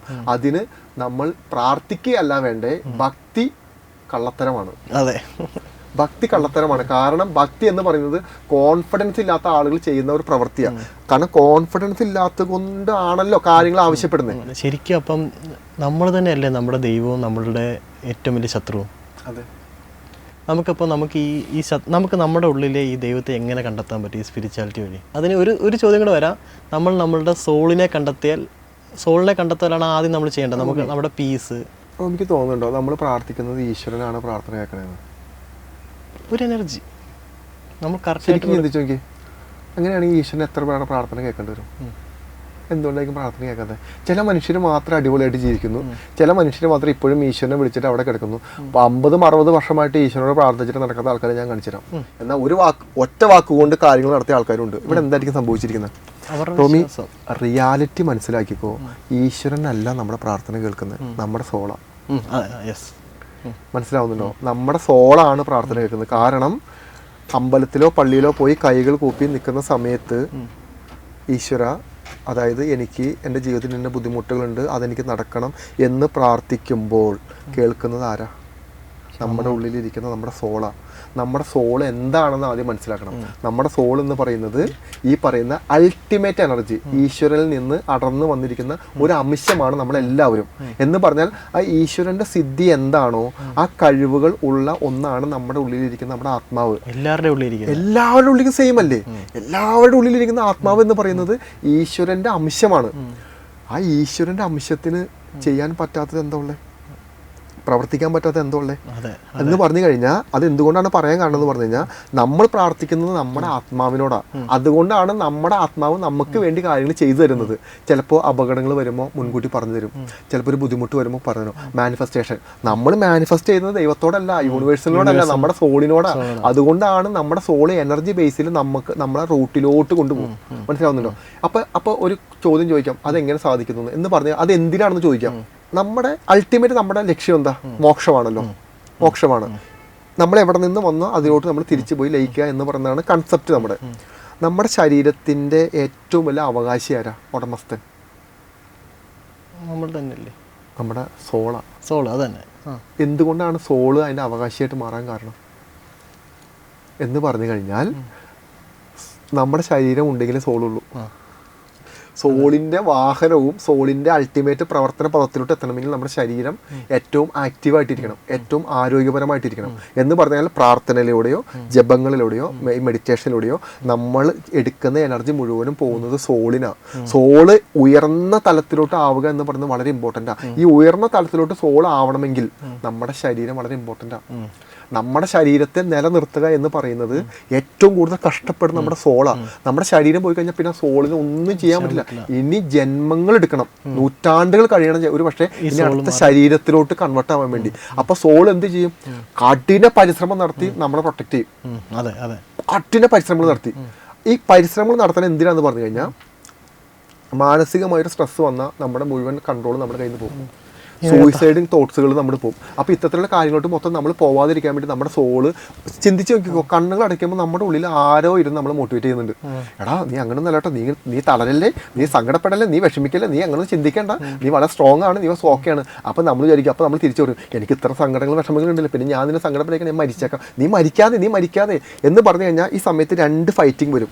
ഒരു നെഗറ്റീവ് എൻറ്റിറ്റിയുടെ ഒരു യുദ്ധവും വരും, ഒരു ഫൈറ്റിംഗ് വരും. പ്ലസ് നമ്മുടെ സോളുമായിട്ടുള്ളൊരു യുദ്ധം നമുക്ക് വരും. ഈ രണ്ട് ഫൈറ്റും കൂടി നമ്മുടെ ഉള്ളിൽ ഇങ്ങനെ കിടന്ന് അടിച്ചുകൊണ്ടിരിക്കും. ഒരു മരിക്കാൻ പോണ ആളുടെ കാര്യമായിട്ട് പറയുന്നത്, മരിച്ചുകൊണ്ടിരിക്കുക. ചെറിയൊരു ഫ്രാക്ചർ ഓഫ് സെക്കൻഡുകളിൽ ഏത് എനർജിയാണ് ഏറ്റവും കൂടുതൽ നമ്മളെ ബൂസ്റ്റ് ചെയ്യുന്നത്, ആ സമയത്ത് നമ്മൾ കൂടി ഒന്നീ സൂയിസൈഡ് ചെയ്യും, അല്ലെങ്കിൽ നമ്മൾ സൂയിസൈഡ് നമ്മൾ തിരിച്ചു വരും. അൾട്ടിമേറ്റ് മനസ്സിലാക്കുക, നമ്മുടെ പ്രാർത്ഥന കേൾക്കുന്നത് ദൈവമല്ല, നമ്മുടെ പ്രാർത്ഥന കേൾക്കുന്നത് നമ്മുടെ ആത്മാവാണ്. നമ്മുടെ ആത്മാവിനോട് നമ്മൾ പ്രാർത്ഥിക്കുന്നത്, നമ്മുടെ ആത്മാവ് തന്നെയാണ് ഈശ്വരൻ. അതുകൊണ്ടാണ് ഈശ്വര കൺസെപ്റ്റ് നിങ്ങൾ വിടാൻ പറയുന്നത്, ഈശ്വര കൺസെപ്റ്റ് രൂപം വിടാൻ പറയുന്നത്. പക്ഷേ നമ്മുടെ സോളിന് വേണ്ടിയിട്ടുള്ള അനുഗ്രഹം ബ്ലെസ്സിങ് നമുക്ക് വേണമെങ്കിൽ നമ്മൾ എവിടെ നിന്നാണോ ഉത്ഭവിച്ചത് ആ ഉത്ഭവ സ്ഥലത്തോട്ട് നമുക്ക് ഗ്രാറ്റിറ്റ്യൂഡ് വേണം, നന്ദി വേണം നമുക്ക്. ഇതാണ് ഇതിനെ തടയുന്ന ചില കാര്യങ്ങളാണ് ആവശ്യമില്ലാത്ത ആളുകൾ ഉപദ്രവിക്കുക, അവരുടെ പെയിൻ എടുക്കുക, അവരുടെ ശാപം വാങ്ങിക്കുക, അവരെ ദ്രോഹിക്കുക തുടങ്ങിയിട്ടുള്ള കാര്യങ്ങളെല്ലാം ചേർത്ത് വെക്കുമ്പോൾ എന്ത് പറ്റുമെന്ന് പറഞ്ഞാൽ സോള് ഉയരാൻ വേണ്ടി നിൽക്കുന്ന സോളിനെ അടിച്ച് താഴെയിടും, അതായത് മിണ്ടാട്ടം മുട്ടിച്ചിടും. നെഗറ്റീവ് എനർജിയുടെ പ്രസൻസ് നമ്മുടെ ബോഡിയിൽ കൂടും. ആ തോട്ട്സുകളായിരിക്കും മുഴുവനും നമുക്ക് വരുന്നത്. നമ്മൾ അത് ഉപയോഗിച്ചിട്ടായിരിക്കും നമ്മൾ മുന്നോട്ട് പ്രവർത്തിച്ചു പോകുന്നത്. ഇപ്പം നമ്മൾ ഈ സോളിൻ്റെ കാര്യങ്ങൾ പറഞ്ഞപ്പോൾ തന്നെ എനിക്കെന്താണ് വേണ്ടതെന്ന് എനിക്ക് എങ്ങനെ കണ്ടെത്താൻ പറ്റും എന്ന് വെച്ചാൽ നമ്മുടെ ആദ്യത്തെ ഒരു കാര്യം എന്ന് പറഞ്ഞാൽ നമ്മളെ കണ്ടെത്തുക എന്നുള്ളതാണ്. നമ്മുടെ സോളിന് എന്താ വേണ്ടത്, നമ്മളുടെ ഒരു പവർ എന്താ നമ്മൾ തിരിച്ചറിയുന്നുള്ളതാണ്. എനിക്ക് ഒരു സാധാരണക്കാരന് എങ്ങനെ സ്വന്തം സോളിനെ കണ്ടെത്താൻ പറ്റും? സോളിന് എന്താ വേണ്ടതെന്ന് കണ്ടെത്താൻ പറ്റും? നമുക്ക് എന്താ വേണ്ടതെന്ന് നമ്മൾ കണ്ടെത്തണമെന്നുണ്ടെങ്കിൽ നമ്മൾ ഇതുവരെ ചെയ്തുകൊണ്ടിരിക്കുന്ന ചില കാര്യങ്ങളുണ്ട്, അതെന്താണെന്ന് ആദ്യം കണ്ടെത്തണം. നമ്മൾ ഏറ്റവും കൂടുതൽ സമയം ചെലവഴിച്ചത് എന്തിനാന്ന് വേണ്ടി ആദ്യം കണ്ടെത്തണം. അപ്പം നമുക്ക് ചില ഉത്തരം കിട്ടും. ഒന്ന് ഓപ്പണായിട്ട് പറയാട്ടോ, പല ആളുകളും മാസ്റ്റർബേഷൻ ആയിരിക്കും, രണ്ടാമത്തെ ആൾ സെക്ഷുവാലിറ്റി ആയിരിക്കും, മൂന്നാമത്തെ കാറ്റഗറി ഡ്രഗ്സ് ആയിരിക്കും, നാലാമത്തെ കാറ്റഗറി ആരെങ്കിലൊക്കെ എന്തെങ്കിലുമൊക്കെ പറഞ്ഞ് കഥകളൊക്കെ പറഞ്ഞ്, അതായത് നമ്മളെ തന്നെ ഇല്ലാണ്ടാക്കുന്ന ചില പ്രവർത്തികൾ നമ്മൾ നിരന്തരം ചെയ്തുകൊണ്ടിരിക്കുന്നുണ്ട്. ചിലപ്പോൾ മൊബൈൽ ഫോൺ ആവാം, ചിലപ്പോൾ ആളുകൾ, ഓരോ ആളുകൾക്ക് ഓരോ രീതിയാണ്. അതിനെ ആദ്യം അവസാനിപ്പിക്കാൻ പഠിക്കണം. ആ കാര്യം ചെയ്തത് കൊണ്ട് നമുക്ക് എന്താണ് ലഭിച്ചതെന്നുള്ളൊരു ബോധം വേണം. പക്ഷെ ആ കാര്യം നമുക്ക് നിർത്താൻ പറ്റില്ല. കാരണം നമ്മുടെ ബ്രെയിൻ ഒരു പ്രശ്നം എന്താന്ന് പറഞ്ഞു കഴിഞ്ഞാൽ, ബ്രെയിന് സങ്കടവും ദുഃഖവും ഒന്നുമില്ല, സന്തോഷമൊന്നും സാധനവും ഇല്ല. ബ്രെയിൻ എന്താണോ കൂടിയ അളവിലുള്ള ഇൻറ്റൻസിറ്റി കൂടിയ അളവിൽ ഇമോഷൻ എന്താണോ അത് ബ്രെയിൻ എൻജോയ് ചെയ്യാൻ തുടങ്ങും. മനസ്സിലാവുന്നുണ്ടോ? എന്ന് പറഞ്ഞു കഴിഞ്ഞാൽ സങ്കടപ്പെട്ടുകൊണ്ടിരിക്കുന്ന ആൾക്കാരെ കണ്ടിട്ടുണ്ടോ? അവരിങ്ങനെ സങ്കടപ്പെട്ടുകൊണ്ടേയിരിക്കും, അവരിങ്ങനെ കരഞ്ഞുകൊണ്ടേയിരിക്കും. അവർക്കൊരു ദിവസം ഒരു 10 മിനിറ്റ് കരഞ്ഞില്ലെങ്കിൽ സമ്മാനം കിട്ടില്ല. ചില ആളുകൾ ഇങ്ങനെ ചിരിച്ചുകൊണ്ടേയിരിക്കും, ഒരാവശ്യം ഉണ്ടാവില്ല, വെറുതെ അവരുടെ ജീവിതത്തെ പറ്റി അവർ ചിരിച്ചുകൊണ്ടിരിക്കും. എന്ന് പറഞ്ഞു കഴിഞ്ഞാൽ ബ്രെയിൻ നമ്മുടെ ഏറ്റവും മോശമായ അവസ്ഥയെ എൻജോയ് ചെയ്യുന്നുണ്ടെന്ന് അർത്ഥം. മനസ്സിലാവുന്നുണ്ടോ? എന്ന് പറഞ്ഞു കഴിഞ്ഞാൽ നമ്മൾ നമ്മുടെ ലൈഫിന് വേണ്ടി ഏറ്റവും കൂടുതൽ ചെലവാക്കുന്ന കാര്യങ്ങൾ, സമയം എന്താണോ അതിനെ കണ്ടെത്തി സ്റ്റോപ്പ് ചെയ്താൽ അടുത്ത നിമിഷം നമ്മൾ പാനിക്കാവുന്ന തുടങ്ങും. മനസ്സിലായോ? അതായത് ഇപ്പൊ ഞാൻ ഈ പറഞ്ഞ കാര്യങ്ങളെല്ലാം അവസാനിപ്പിച്ച് ഇന്നും ഒരു 10 മിനിറ്റ് ഇരുന്ന് നോക്കി ഇരിക്കാൻ പറ്റൂല. നമ്മൾ അതുവരെ ചെയ്തുകൊണ്ടിരിക്കുന്ന കാര്യങ്ങളാ. എങ്ങനെ അതൊന്നും ചെയ്യാതിരിക്കാൻ പറ്റും? ഒരു സിഗരറ്റ് വലിക്കാതെ അങ്ങനെ ഇരിക്കാൻ പറ്റും, ഒരു ബീർ കുടിക്കാതെ അങ്ങനെ ഇരിക്കാൻ പറ്റും, ഇത് ഇരിക്കാൻ പറ്റും. പ്രാന്താവ് തുടങ്ങും. എന്താ ഒരു 2 ദിവസം ഇരുന്ന് നോക്കി നമ്മളിങ്ങനെ ടെൻഷൻ അടിച്ച് നമ്മളങ്ങ് പാനിക്കായിട്ട് നമുക്ക് എന്തോ സംഭവിക്കുന്നതൊക്കെ നമുക്ക് തോന്നും. ആക്ച്വലി എന്താ, നമ്മൾ അതുവരെ ചെയ്തുകൊണ്ടിരുന്ന എന്റർടൈൻമെന്റ് സാധനം നമുക്കില്ല എന്ന് പറഞ്ഞു കഴിഞ്ഞാൽ നമ്മുടെ പേടി എന്താന്ന് പറഞ്ഞു കഴിഞ്ഞാൽ, നമുക്ക് പണമില്ല, നമുക്ക് നല്ല വീടില്ല, നമുക്കൊരു കാറില്ല, നമുക്ക് ജോലിയില്ല, നമുക്ക് നമ്മുടെ ഉള്ളിലുള്ള കുറെ ഈഗോ ഉണ്ട്, ഇതെല്ലാം പുറത്തു വരും. അതായത് നമ്മുടെ ഇല്ലായ്മ 10 മിനിറ്റ് നമ്മൾ വെറുതെ ഇരുന്ന് നമ്മുടെ പുറത്തു വരും. ഈ നമ്മുടെ അവസ്ഥയുണ്ടല്ലോ, ഏറ്റവും മോശപ്പെട്ട അവസ്ഥ, ഈ അവസ്ഥ പുറത്ത് വരാതിരിക്കാൻ വേണ്ടി നമ്മൾ എടുക്കുന്ന മുൻകരുതലുകളാണ് ഈ പറയുന്ന എന്റർടൈൻമെന്റ് ഫാക്ടറുകൾ. ഈ എന്റർടൈൻമെന്റ് കൊണ്ട് റോബിൻ എന്ത് കിട്ടി? ഒന്നും കിട്ടില്ല. നമ്മുടെ ബോഡി കുറേ സമയം പോയി അല്ലേ? കുറെ ഇതെന്തെങ്കിലും പിടിച്ചിരുത്താൻ പറ്റുന്ന എന്തെങ്കിലും ഉണ്ടോ? സെക്സ്, ആ ഫീലിങ്സ് നമുക്ക് പിടിച്ചിരുത്താൻ പറ്റില്ല. മാസ്റ്റർബേഷൻ പിടിച്ചിരുത്താൻ പറ്റില്ല. ഇനി നമ്മൾ ബീഗർ കുടിച്ചു, മദ്യം കഴിച്ചു, പിടിച്ചിരുത്താൻ പറ്റുന്നില്ല. നമ്മുടെ ഒരു വിചാരം എന്ന് പറയുമ്പോൾ ഇത് ചെയ്യുമ്പോൾ എനിക്ക് സന്തോഷം കിട്ടും. ചെയ്തുകൊണ്ടിരിക്കുമ്പോൾ നമുക്ക് സന്തോഷമല്ല കിട്ടിയത്, ചെയ്തുകൊണ്ടിരിക്കുമ്പോൾ നമ്മൾ ഡിപ്രഷനിലോട്ട് പോയി എന്ന് പറഞ്ഞാൽ കൂടെ ആളുകളോട്ട് ഡൗൺ ആയി പോകുന്നതിനെയാണ് നമ്മൾ സന്തോഷം എന്ന് പറയുന്നത്. ഞാൻ ഒന്ന് തിരിച്ചിനെ കൗണ്ടർ ചെയ്യാണ്. പല ആൾക്കാരും ഇപ്പം നമ്മൾ ഹിമാലയത്തിൽ പോകുമ്പോഴും ഒക്കെ നമ്മളിങ്ങനെ ഡ്രഗ്സ് യൂസ് ചെയ്യുന്ന കണ്ടിട്ടുണ്ട്. പല സ്വാമിമാരാണെങ്കിലും അവരൊക്കെ ഒരു സ്പിരിച്വൽ ആയിട്ടുള്ള ആൾക്കാർ ഭയങ്കരമായി ഡ്രഗ്സ് യൂസ് ചെയ്ത സാധനങ്ങൾ നമ്മൾ കണ്ടിട്ടുണ്ട്. ചില ആൾക്കാരുടെ ചിന്താഗതിയില്ല എന്ന് വെച്ച് കഴിഞ്ഞാൽ ഇത് ഉപയോഗിച്ചില്ലെങ്കിലാണ് നമ്മുടെ ബോഡിക്ക് ഏറ്റവും നല്ല സോളിന് ഏറ്റവും നല്ലത് കിട്ടുന്നത്. പക്ഷേ ചില ആൾക്കാർ ഇത് ഉപയോഗിച്ചുകൊണ്ട് ചെയ്യുമ്പോൾ അവരുടെ വിശ്വാസമാണ് ഇത് ഉപയോഗിക്കുമ്പം എനിക്ക് ഈ ലെവലിലേക്ക് എത്താൻ പറ്റും എന്ന് വിശ്വസിച്ചാൽ അത് നടക്കത്തില്ലേ? ഞാനതിനെ പ്രൊമോട്ട് ചെയ്യുന്നല്ല കേട്ടോ. ഒരു കാര്യം മനസ്സിലാക്കണം, നമ്മുടെ പഠനങ്ങൾ വെച്ച് നോക്കുമ്പോൾ മരിജുവാന ഉപയോഗിക്കുന്ന ആളുകളിലോട്ട് സെക്ഷൽ ഫീലിങ്സ് വളരെ കുറവാണ്. അതെന്നാൽ സെക്ഷുവാലിറ്റിയിലോട്ട് ബൂസ്റ്റ് ആവുന്ന എനർജി ഡൗൺ ആയി പോകുന്നു അവർക്ക്. എന്ന് പറഞ്ഞു കഴിഞ്ഞാൽ അവർക്ക് ഒന്നും വേണ്ടാന്നുള്ള അവസ്ഥയിലോട്ട് എത്തും. ആക്ച്വലി അതാണ് അവിടെ സംഭവിക്കുന്നത്. മരിജുവാന ഉപയോഗിക്കുന്ന ആളുകൾ, ഈ പറയുന്ന നമ്മൾ സന്യാസിമാരും മുനിമാരും ഈ സാധനം വലിച്ചാൽ ഇവർക്ക് പിന്നെ ഒന്നും ചെയ്യാൻ പറ്റില്ല എന്നുള്ളതാണ് പ്രശ്നം. അതായത് എവിടെയെങ്കിലും ചാരി ഇരിക്കാന്ന് മാത്രം ഓപ്ഷൻ ഉള്ളൂ. ഈ ചാരി ഇരിക്കുന്ന സമയത്ത് അവർക്ക് മെഡിറ്റേഷൻ സ്റ്റേറ്റിലോട്ടാണ് പോകേണ്ടത്. എന്തെങ്കിലും പോയിട്ടുണ്ടെങ്കിൽ കണ്ണുകൾ അടച്ചാൽ ഇനി അവർ ശ്രമിച്ചില്ലെങ്കിൽ അവർ ആ സ്റ്റേറ്റിലോട്ട് പോകും, ട്രാൻസിലോട്ട് കയറി പോകും. മനസ്സിലാവുന്നുണ്ടോ? ഇതിനാണ് മറ്റു ഡ്രഗ്സ് അല്ല. ഇപ്പൊ മദ്യം കഴിച്ചാൽ സംഭവിക്കുക നമ്മുടെ BP കൂടും, നമുക്ക് അടങ്ങിയിരിക്കാൻ പറ്റില്ല. അതാണ് അതിന്റെ പ്രത്യേകത. ബീർ കുടിച്ചാലും മറ്റേത് സിന്തറ്റിക് ഡ്രഗ് ആണെങ്കിലും ഈ സാധനം ഉപയോഗിച്ച് കഴിഞ്ഞാൽ നമ്മൾ മറ്റേ വയലന്റോ തോട്ട്സുകൾ മുഴുവൻ കയറും. പക്ഷെ മരിജുവാന ഉപയോഗിച്ചൊരു പ്രത്യേകത ഉണ്ട്, ഈ തോട്ട്സുകൾ വരില്ല. എന്ന് പറഞ്ഞു കഴിഞ്ഞാൽ നമ്മൾ എന്ത് കാര്യമാണ് ചെയ്യുന്നത്, TV കാണാണോ TV കണ്ടുകൊണ്ടിരിക്കും, ഭക്ഷണം കഴിക്കണോ ഭക്ഷണം കഴിച്ചുകൊണ്ടിരിക്കും, പർട്ടിക്കുലർ കാര്യം ചെയ്യും. ഇതാണെന്നാട്ടോ എൻ്റെ അറിവ്. ഇതിനാണ് ഈ സാധനം ഉപയോഗിക്കുന്നത്. അതിലോട്ട് ഡീപ്പിലോട്ട് പോകും. അത് തെറ്റാണ്, അത് ആദ്യം മനസ്സിലാക്കിക്കോ. കാരണം അത് നമ്മൾ എക്സ്റ്റേണലി ഒരു ഫോഴ്സ്ഫുള്ളി ഒരു ഡ്രഗ് ഉപയോഗിച്ചിട്ടാണ് നമ്മൾ ആ കണ്ടീഷനിലോട്ട് പോകുന്നത്. അതങ്ങനെ പോകാൻ പാടില്ല. മറ്റേതെന്ന് പറഞ്ഞാൽ നമ്മൾ ഈ കാണുന്ന എല്ലാം സ്പിരിച്വൽ ആൾക്കാരാണെന്ന് ആദ്യം തെറ്റുകാരണം മാറ്റണം. ഇതൊന്നും അല്ല സ്പിരിച്വൽ ആളുകൾ. സ്പിരിച്വൽ ആളുകൾ ഇങ്ങനെയല്ല, നിങ്ങൾക്ക് കണ്ടുപിടിക്കാൻ പോലും പറ്റില്ല സ്പിരിച്വാലിറ്റി ഉള്ള ആളുകളെ. അപ്പോൾ ഈ പറയുന്ന സാധനം ഇതിനു വേണ്ടി ഉപയോഗിക്കുന്ന സാധനമാണ് അതിൻ്റെ അകത്ത്. അപ്പം പലപ്പോഴും നമ്മൾക്കിപ്പോൾ ഈ സ്പിരിച്വലായിട്ട് നിൽക്കുന്ന ആൾക്കാരെ ഇപ്പോൾ ഞാൻ പറഞ്ഞു, എനിക്ക് നിങ്ങളെ കാണാൻ ഞാൻ ഭയങ്കര ഹാപ്പിയാണ്. എന്താണെന്ന് എനിക്കങ്ങനെ അറിയില്ല. ഞാൻ ഹാപ്പിയാണ് കാരണം എനിക്കൊന്നും അത്രയും മെഡിറ്റേഷനും ഈ ഒരു ഇതൊക്കെ ചെയ്യുന്നതുകൊണ്ടായിരിക്കും എനിക്കറിയില്ല. ഇപ്പോൾ ഒരു ക്രൗഡിനകത്ത് നമ്മൾ ചെല്ലും, ചില ആൾക്കാരെ നമ്മൾ നേരിട്ട് കാണുമ്പോൾ നമുക്ക് ആദ്യം ഒരു നെഗറ്റീവ് അടിക്കും. ആ ആളിനെ നമ്മൾ ഇന്നുവരെ കണ്ടിട്ടുണ്ടാവില്ല, സംസാരിച്ചിട്ടുണ്ടാവില്ല, ആരാണെന്ന് പോലും അറിയത്തില്ല. അപ്പോഴായിരിക്കും പക്ഷേ അത് നമ്മൾ ആളടുത്ത് വരുമ്പോൾ തന്നെ നമുക്കൊരു നെഗറ്റീവ് ഫീല്, നമുക്ക് സംസാരിക്കാൻ ഇഷ്ടമല്ലാതാകുക, അല്ലെങ്കിൽ അങ്ങനെയൊക്കെ വരുന്നത് ഇതിൻ്റെ ഒരു ഭാഗമാണോ? അതോ നമുക്ക് അങ്ങനെയൊക്കെ ഫീൽ ചെയ്യുമോ ഇത് ചെയ്ത് കഴിയുമ്പോൾ? പിന്നെ മെഡിറ്റേഷൻ ചെയ്ത് കഴിയുമ്പോൾ എന്താ പറ്റുക, നമ്മുടെ ബോഡി ഭയങ്കര സെൻസിറ്റീവാണ്, നമ്മുടെ ചിന്തകൾ ഭയങ്കര സെൻസിറ്റീവാണ്. എന്ന് പറഞ്ഞു കഴിഞ്ഞാൽ സൈഡിൽ കൂടെ നടക്കുന്ന ഓരോ പിൻ ഡ്രോപ്പ് സൗണ്ട് പോലും നമുക്ക് സെൻസ് ചെയ്യാൻ പറ്റും. എന്ന് പറഞ്ഞാൽ നമ്മുടെ എല്ലാ ഇന്ദ്രിയങ്ങളും ആക്ടിവേറ്റ് ചെയ്യാം. ഈ ആക്ടിവേറ്റ് ചെയ്ത സമയത്ത് എന്താ പറഞ്ഞാൽ നമുക്ക് സെൻസേഷൻ ഭയങ്കര കൂടും. നമ്മുടെ ശരീരം എപ്പോഴും എനർജിനെ സ്വീകരിക്കാനും പുറത്തോട്ട് വിടാനും പറ്റുന്ന ഒരു ഘടനയിലാണ് നമ്മുടെ ശരീരം സൃഷ്ടിച്ചിരിക്കുന്നത്. എന്ത് പറ്റുമെന്ന് പറഞ്ഞാൽ ഭയങ്കര സെൻസിറ്റീവായ ആളുകൾ, ഈ നെഗറ്റീവായ ആളുകളെ കണ്ടു കഴിഞ്ഞാൽ നമ്മുടെ എനർജി ഡ്രൈൻ ഔട്ട് ആവും. ഈ ഡ്രൈൻ ഔട്ട് ആവുന്നതാണ് നമ്മൾ ഡിസ്റ്റർബ് ആവുന്നത്. കാരണം എന്താ, ഇപ്പോൾ നമ്മൾ വീട്ടിൽ നിന്ന് രാവിലെ എഴുന്നേറ്റ് നമ്മൾ പ്രാർത്ഥിച്ച് ജപങ്ങളൊക്കെ ചെയ്ത് അല്ലെങ്കിൽ നമ്മൾ ഒരു കുരിശൊക്കെ വരച്ച് നമ്മൾ ആക്റ്റീവായിട്ട് ഇരിക്കുക എന്ന് പറയുന്നത് ഒരു പോസിറ്റീവായ ഒരു ഊർജ്ജം നമ്മുടെ അന്ന് ചെയ്യേണ്ട പ്രവൃത്തിയിലൂടെ ആഡ് ഓൺ ആയെന്നാണ്. അതായത് അന്ന് ചെയ്യേണ്ട പ്രവൃത്തി എന്താണ്, നമ്മളൊരു പ്രോഗ്രാമിന് പോകുന്നു, അവിടെ ബെറ്റർ പെർഫോം ചെയ്യുന്നു. ഇതാണ് നമ്മുടെ ആവശ്യം. ആ ആവശ്യത്തിന് വേണ്ടിയിട്ടുള്ള എനർജി, നമ്മൾ സ്പിരിച്വൽ എനർജിയാണ് നമ്മൾ ഇതിനോട്ട് നമ്മൾ ആഡ് ചെയ്യുന്നത്. നമ്മൾ പ്രോഗ്രാമിനകത്ത് പോകുന്ന സമയത്ത് ഈ സ്പിരിച്വൽ എനർജി ഈ നെഗറ്റീവായ ആള് വലിച്ചെടുക്കാൻ തുടങ്ങും. അവിടെ അടുത്ത് നിൽക്കുമ്പോൾ ഈ സാധനം പുറത്തോട്ട് ഇങ്ങനെ വിളിക്കും. അപ്പോൾ എന്ത് പറ്റുന്ന നമ്മുടെ എനർജി ഡൗൺ ആവും. അടുത്ത നിമിഷം നമ്മൾ പാനിക് ആവാൻ തുടങ്ങും. അതായത് നമ്മൾ കൊണ്ടുവന്ന എനർജി നമ്മുടെ കയ്യിൽ ഇല്ല. ഇത് പ്രൊട്ടക്ഷൻ സ്വീകരിക്കാത്തതിൻ്റെ പ്രശ്നം. അതായത് പലപ്പോഴും മെഡിറ്റേഷനിലും യോഗയിലും നമ്മൾ പ്രൊട്ടക്റ്റ് ചെയ്തിട്ട് വേണം നിൽക്കാൻ. എന്ന് പറഞ്ഞു കഴിഞ്ഞാൽ നമ്മൾ ചിരിച്ച് കാണിക്കുന്ന ആളുകളും വളരെ പെർഫോം ചെയ്യുന്ന ആളുകളും ഒന്നും പോസിറ്റീവ് അല്ല. അവർ ഉപാസിക്കുന്ന ഉപാസന ദേവതകൾ ആരാന്നറിയില്ല, അവർ എന്ത് നെഗറ്റീവായ കാര്യങ്ങൾ ചെയ്യണമെന്ന് അറിയില്ല, അവരുടെ ശാപം എന്താണെന്ന് അറിയില്ല, അവരുടെ കുടുംബപരമായിട്ടുണ്ടാകുന്ന ശാപങ്ങൾ എന്താണെന്ന് അറിയാൻ പാടില്ല. ഇതൊന്നും അറിയാതിരിക്കും. പക്ഷേ ഈ വ്യക്തികൾ നമ്മുടെ മുന്നിൽ വളരെ ചിരിച്ചും കളിച്ചും കുറിയൊക്കെ തൊട്ട് ഭയങ്കര ഭക്തി മാർഗത്തിൽ വന്ന് നിൽക്കും. അവർ നമ്മുടെ ബോഡിയിൽ ടച്ച് ചെയ്യുന്ന അടുത്ത നിമിഷമില്ലേ കംപ്ലീറ്റ് എനർജിയും അവരിലോട്ട് പോകും. എന്ന് പറഞ്ഞു കഴിഞ്ഞാൽ നെഗറ്റീവായ ആളുകൾ എപ്പോഴും പോസിറ്റീവായ ആളുകളെ ഡയറക്റ്റ് കയറി പിക്ക് ചെയ്യും. ഈ പോസിറ്റീവ് ഒരു ഉദാഹരണം എന്ന് പറയുമ്പോൾ പലപ്പോഴും ഒരു കുടുംബജീവിതത്തിൽ എടുത്ത് നോക്കിക്കോ, ഒന്നുകിൽ ഭാര്യ പോസിറ്റീവ്, ഭർത്താവ് നെഗറ്റീവ്. അല്ലെങ്കിൽ ഭർത്താവ് നെഗറ്റീവ്, ഭാര്യ പോസിറ്റീവ്. എപ്പോഴും ഇത് ഇങ്ങനെ വരുള്ളൂ എന്ന് പറഞ്ഞ് ഭയങ്കര നെഗറ്റീവായ ഒരു പെൺകുട്ടീനെ കല്യാണം കഴിക്കുന്നത് വളരെ നെഗറ്റീവായ ഒരാളായിരിക്കും. ഈ നെഗറ്റീവായ ആളുടെ ഭക്ഷണം, ഉള്ളിലുള്ള ആത്മാവിൻ്റെ സോളിൻ്റെ എനർജി എന്ന് പറയുന്നത് ഈ പെൺകുട്ടി ഡെവലപ്പ് ചെയ്യുന്ന എനർജിയാണ്. ഇത് ജീവിതകാലം മുഴുവനും വലിച്ചെടുത്തുകൊണ്ടേയിരിക്കും ഈ സാധനം.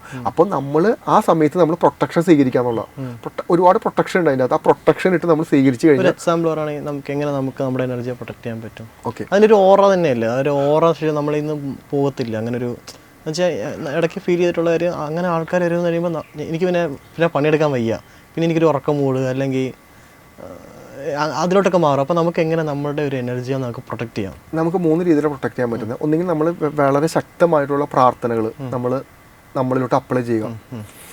ഒന്നെങ്കിൽ പിതാവിനും പുത്രനും പരിശുദ്ധമാവിനുള്ള സാധനം നമുക്ക് റൗണ്ട് കൊടുക്കാം. ഇത് ക്രിസ്ത്യൻസ്.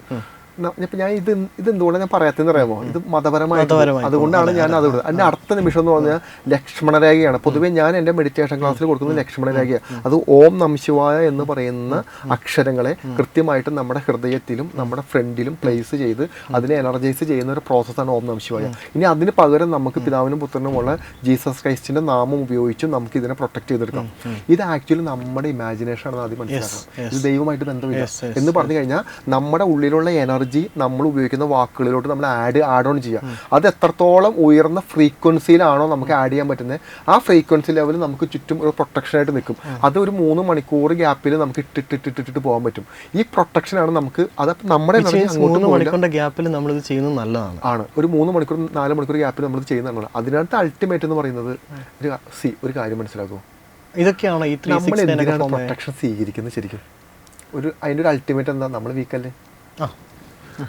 ഇതിന്റെ പറഞ്ഞു വരുമ്പോ നമ്മുടെ കയ്യിൽ എനർജി ഇല്ല, നമ്മൾ വീക്കാണ്, വഴിക്കൂടെ പോകുന്ന ഏതൊരുത്തിനും നമ്മുടെ മേത്തിട്ട് ചെണ്ട കൊട്ടാം. ഇതാണ് നമ്മൾ പറഞ്ഞു വരുന്നത്. അപ്പോൾ നമ്മൾ ചെയ്യേണ്ടത് പ്രൊട്ടക്ഷൻ സ്വീകരിക്കല്ല വേണ്ടത്.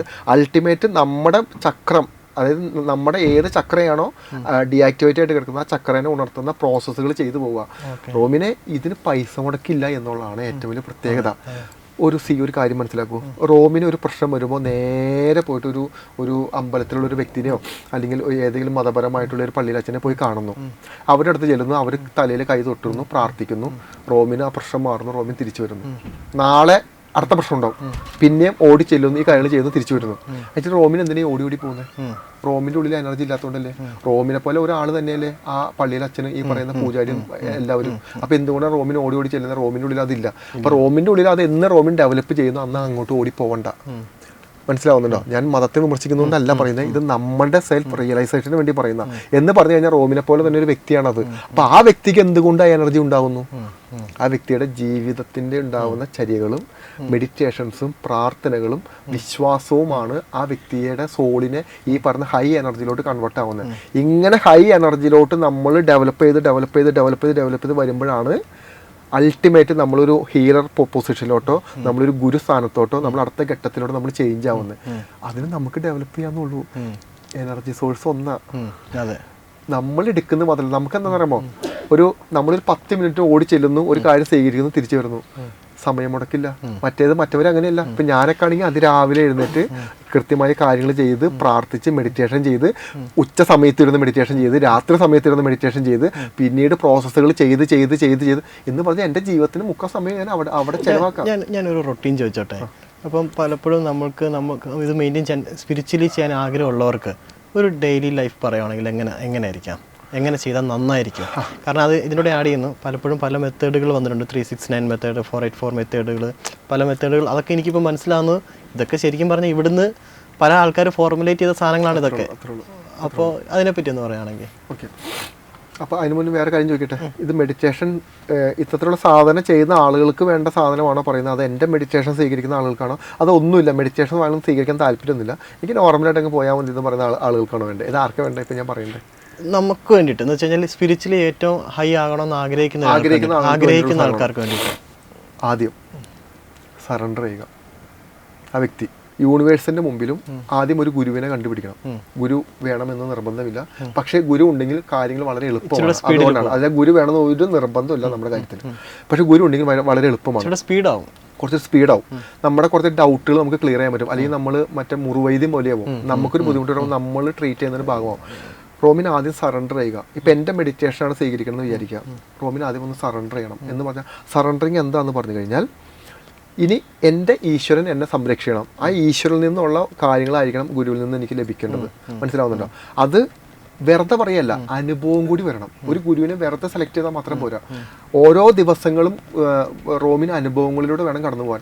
ഗുരു പലതും പറയും എന്ന് പറഞ്ഞാൽ ഗുരു ആയിട്ട് നിൽക്കുന്ന ആളുകൾ എന്ന് പറയുന്ന ആളുകൾ പല രീതിയിലും പല ഡയലോഗുകളും പറയും. അങ്ങനെയാണ് ഇത്, ഇങ്ങനെയാണ് ഇത് ഞാൻ പറഞ്ഞതുകൊണ്ട് റോമിന് ഒരു ഗുണമില്ല. റോമിന് ആക്ച്വലി അത് എക്സ്പീരിയൻസിൽ, അനുഭവത്തിൽ പറയണം. എങ്കിൽ മാത്രമേ റോമിൻ്റെ അനുഭവം ആവുള്ളൂ. ആദ്യം സറണ്ടർ ചെയ്യുക. സറണ്ടർ ചെയ്തതിന് ശേഷം കൃത്യമായിട്ടുള്ള മെഡിറ്റേഷൻസ് സ്വീകരിക്കുക. ഈ മെഡിറ്റേഷൻ എന്ന് പറയുന്നത് ഒരുപാട് ഡെഡിക്കേറ്റ് ചെയ്യേണ്ട ഒന്നാണ്. നല്ല സമയം ഡെഡിക്കേറ്റ് ചെയ്യണം. ഈ സമയത്ത് നമ്മുടെ ചില മാറ്റങ്ങൾ നമ്മുടെ ജീവിതത്തിൽ മാറ്റേണ്ടി വരും. എന്ന് പറഞ്ഞു കഴിഞ്ഞാൽ നമ്മുടെ ഉള്ളിൽ കിടക്കുന്ന ട്രോമാറ്റിക് ആയിട്ടുള്ള എല്ലാ അനുഭവങ്ങളും, നമ്മുടെ കോൺഫിഡൻസ് ഇല്ലായ്മയും നമ്മുടെ ദുഃഖങ്ങളും നമ്മുടെ വിഷമങ്ങളും സങ്കടങ്ങളും എല്ലാം എടുത്ത് മാറ്റാൻ വേണ്ടിയിട്ടാണ് യഥാർത്ഥത്തിൽ ഗുരുവിൻ്റെ ആവശ്യം. സ്പിരിച്വലായിട്ട് ഉയരാൻ ഗുരുവിൻ്റെ ആവശ്യമില്ല. ഗുരു വിചാരിച്ചാൽ റോമിൻ സ്പിരിച്വലായിട്ട് ഉയരില്ല. അത് ആദ്യം മനസ്സിലാക്കിക്കോ. കാരണം റോമിൻ വിചാരിക്കണം സ്പിരിച്വലായിട്ട് ഉയരണമെങ്കിൽ.